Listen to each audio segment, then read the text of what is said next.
అందుకే ఒక సినిమాలో కొండ మీద అమ్మోరు కొండ కింద కమ్మోరు అని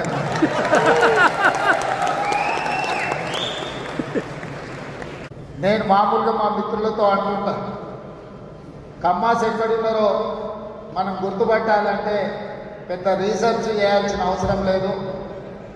సారవంతమైన నేల, సమృద్ధిగా నీళ్ళు ఎక్కడ ఉంటాయో ఎక్కితే అక్కడ తప్పకుండా కమ్మాస్ ఉంటారని చెప్పి, అది ఇవాళ కర్ణాటక అయినా, తమిళనాడు అయినా, తెలంగాణ అయినా, ఆంధ్రప్రదేశ్లో అయినా ఎక్కడ చూసినా సారవంతమైన నేలలుండి మంచి పంటలు పండించగలిగిన, మంచి పంటలు పండుతాయన్న భూమి ఉన్న ప్రతి దగ్గర కమ్మ సోదరులు అక్కడ ఉంటారు.